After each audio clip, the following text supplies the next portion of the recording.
It's time to get inside the Giants huddle. Huddle up, huddle up, huddle up. On Giants.com. Here we go. And the Giants mobile Get app. them in there, let's go. Part of the Giants Podcast Network. Welcome back to the most recent edition of the Giants Huddle Podcast. John Schmelk and Shaun with you. Just minutes after the Giants' blue-white scrimmage completed here at MetLife Stadium. Shaun was on the sidelines, soaking wet, did not bring a rain jacket. Too much of a tough guy for that. If you want to find the Giants Huddle Podcast, by the way, it is on your favorite podcast platforms, the mobile app, and at Giants.com/podcast, where you can find all of our podcast offerings. Shaun, well, I'll start with the broad question. Your thoughts? I mean, I watched you play your whole career. Never saw you play in a scrimmage before. Did it meet your expectations? And how useful do you think this is going to be, given there's no preseason games? Yeah, John, offensive lineman still at heart, man. No raincoat, no sleeves in cold weather. You got to wear it with pride. But well, it wasn't cold out there today. Let's not make it out that it was frosty. No. But you don't wear sleeves on cold weathers, and you don't bring rain gear. You just battle the elements. But to your point, yeah, I've actually played in a couple scrimmages. And my rookie year, I remember with the Browns, we scrimmaged the Colts. And I think there were 5 fights in the first 10 plays. So this scrimmage was different. Not one fight. Didn't see any of that. But I've also, just over the years, you realize that training camp is a process. And you don't get too high, you don't get too low. You don't judge yourself based on one preseason game or one scrimmage. You just try to stack practices, stack situations, stack plays. And really, for a situation like this, it's all about just trying to improve individually. You don't worry about, team statistics and all of that. I don't think I ever walked away from the first preseason of any preseason. I never walked away from the first preseason game in any year feeling great about, oh, man, our offense lit it up in the first game. So the defense is usually ahead of the curve. But tonight, John, really the defense I thought looked great in 2 areas. They got off the field on third down, and they got after the quarterback. And those are 2 areas that they really struggled in last year. And it was really nice to see the pressure by Lorenzo Carter, and he did it on both sides. We saw Dexter Lawrence pushing the pocket, batting the ball down. We also saw some pass breakups. Jabril Peppers had a really nice one against the tight end. Darnay Holmes had one later on in the scrimmage. And then even Grant Haley got his hand on a football too. So defensively, I thought it was really a nice job. Tackling is also paramount, and that's why you have a scrimmage like this. You can't wait till week 1 to try to figure out tackling. And, offensively, certainly a lot to improve on. I think the pass protection, number 1, we heard Joe Judge talk about it at halftime. They've got to do a better job of handling pass pro, but it's not just the one-on-ones. I thought the twist games by the defense all night long really gave this offensive line fits. And that's all about continuity and playing with the same guys together. The Giants tonight had 3 new starters on the offensive line, 2 new tackles, and Nick Gates in the center. So that culture that they're trying to breed and that continuity, that's going to take a lot of time. So what could Mark Colombo do to try to move that along, without the benefit of in-game reps like you would have in a normal offseason and training camp situation? Yeah, well, I think the scrimmages like this is great. They get this on film and then come back and correct it and show them, look, this is what we can't do. We can't beat ourselves. A couple of times I saw a defensive lineman unblocked, a nose guard. B.J. Hill did it one time. And then we saw, I think it was Leonard Williams another time, that just were in the backfield. You can't have that. You can't beat yourself. So those are mental issues. Those are things that can get corrected, communication factors. But you can't get enough reps. When you have new players, when you have guys playing next to each other that don't have that history, you can't get enough of these live reps. So they're very valuable. I know Mark Colombo is coaching these guys hard. I thought they were all physical. They gave great effort. We know that that's non-negotiable. No question about it. All right, let's dive into some of the individuals. Your thoughts on the 2 rookies at tackle? Yeah, Andrew Thomas had his welcome to the NFL moment. I think, the speed, obviously, game speed is faster. It's another couple notches. And I think young players, they don't really understand that, look, practice speed is a different tempo. When the lights are on and you're in the stadium, it's a lot faster. It's a lot quicker. He's got to figure that out. I think, the more reps he gets in live situations like this, it's different than one-on-one. So the good news for Andrew Thomas, and Mark Colombo has been on record saying this too, he's a quick learner. He doesn't make the same mistakes twice. Mentally, he's a very tough kid, and he wants to be great. For Matt Parrott, I thought he looked extremely stout. He looked very good in pass pro. I thought he punched quite a bit. We saw him move from right side to left side, and sometimes when you do that, you can kind of lose your mechanics and lose your technique. But I think that's great value for him if he can show that he can play both sides. Now all of a sudden you're a guy that they have to dress on game day. So for Matt Parrott, I thought they did a really nice job. And then the third rookie draft pick, Shane Lemieux, I thought he looked great. It's funny to see number 66 down there because I think of David Deal, but he's got both arms tatted up, sleeve tattoos, so Deal would be proud that he's got all that ink. But Shane Lemieux, I love he finishes every block. He's down the field, like he's on the ground for all the right reasons because he's trying to punish guys. I saw him peel a guy trying to bull rush Tyler Haycroft, the center, and he just came over there and cleaned him up. So you love the freedom fighters. When you're uncovered as an offensive lineman, you go find somebody to destroy, and I saw him do that. It wouldn't be a true offensive lineman if he didn't get his name called, so he had a holding penalty called on him, which I think was questionable, but I think he's a tough guy, and he's going to be a great addition to that group. How about Nick Gates playing your spot at center? It's his first, or is this thing as closest as you're going to get to game reps at center? How do you think he did? I thought Nick, he did a really nice job. Obviously, when the rain started coming down, that's paramount. As a center, sometimes you have to simulate the wet ball drill, and you dunk the football in the buckets, and you get used to that exchange. Didn't really have any exchange issues, which is great because he's not a former center. He's a tackle, and he's converted. So for him, he can't get enough reps. I thought he did a really nice job on a nice run by Dion Lewis. Reaching to his right, Dexter Lawrence was basically head up on the guard, and he did a nice job of washing him down the line of scrimmage and getting him running. Sometimes you get those big guys running, and then the running back can cut right behind you. So I thought he did a nice job with that. The big thing with Nick Gates and with the offensive line is, as a center, you just mentally have to be on your, on point. You've got to make sure you see the defense and see what's going on. They got a lot of different looks tonight, a lot of different fronts, and one of the toughest things to handle is twists. Offensive lines, it takes time to gel, and you always have to be on the same level. There were a few times tonight where the offensive line wasn't all on the same level, and they struggled with those twists. All right, let's go defense. You've mentioned Lorenzo Carter a couple times already. What is it about him and the specific rushes you say that you liked? And do you think he could be poised for a breakout year 3? Sometimes it does take pass rushers a little bit longer to get going in their careers.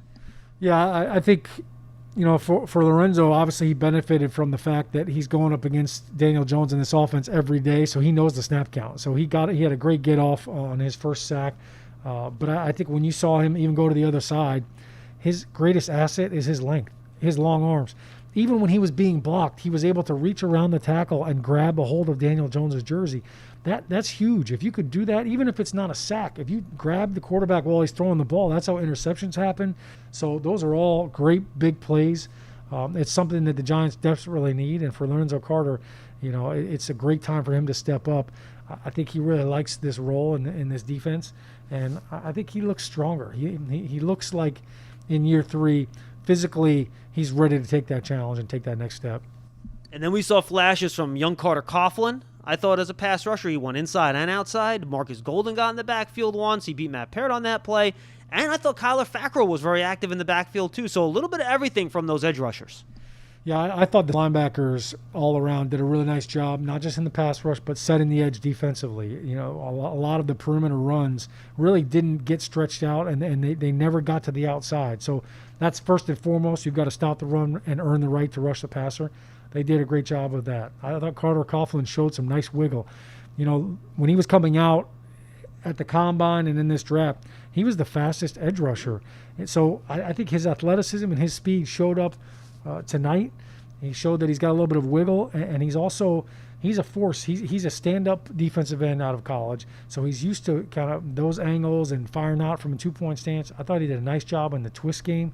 It's nice to see the young buck like that. And then Cam Brown, I thought he was excellent on special teams. The first 3 kickoffs that they had tonight, he was the first guy down the field. He lit somebody up on one play. He made the very first tackle. So his length is a valuable asset for him too. So I thought up front, I mentioned Dexter Lawrence getting great push. I thought Leonard Williams had a really nice night. He looked unblockable at times. In the run game, I saw him bench press Kevin Zeitler back into the running back and restrict the running lane. And we even saw him get a sack later on. Looked like it was against Zeitler. He just pried him open like a beer can and got pressure on the quarterback.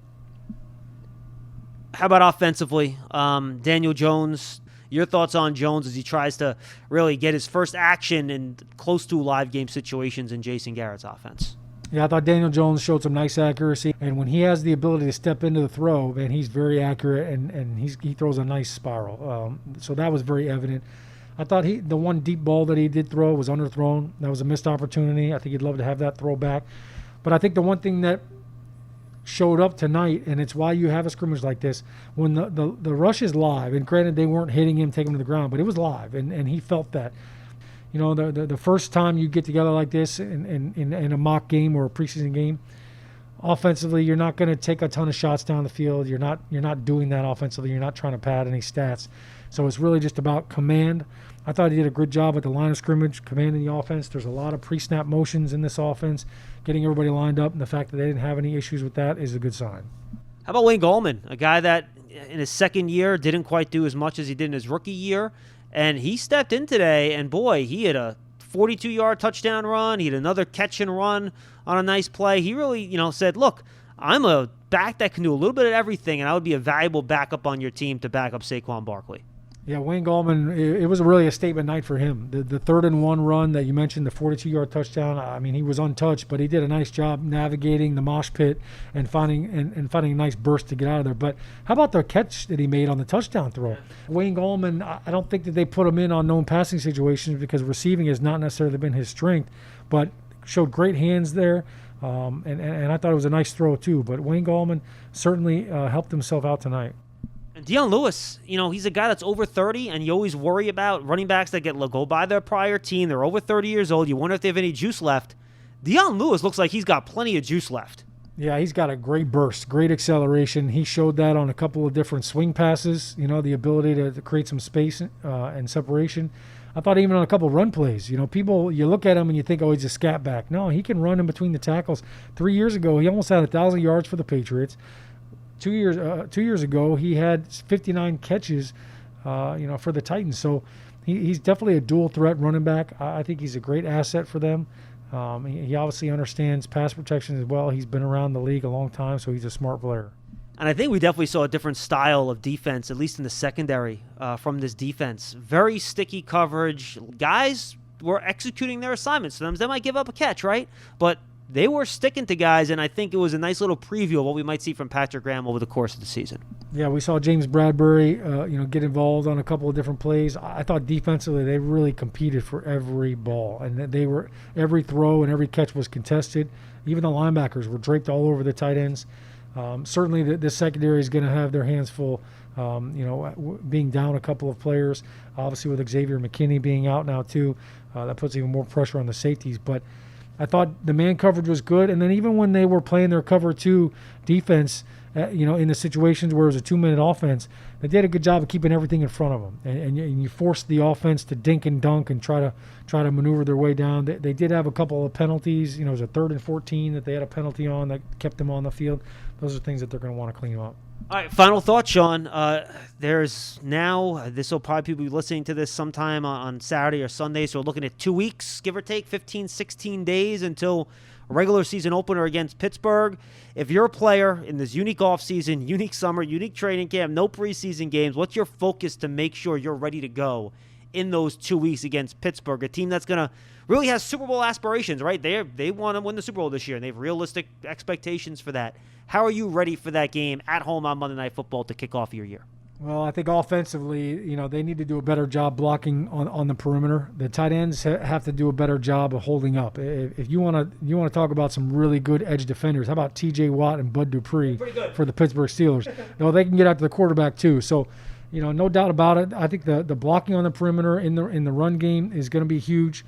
We really didn't see Saquon Barkley run the football a whole lot tonight. We saw him with a couple of pass routes, but that'll be crucial. 1st and 2nd down is key when you're playing guys like the Pittsburgh Steelers have on the perimeter. But up front, pass protection, they have to improve on that. They've got to create a pocket for Daniel Jones. They can't get pushed back up front between the center and the guards, and the tackles have to do a better job of washing those guys by.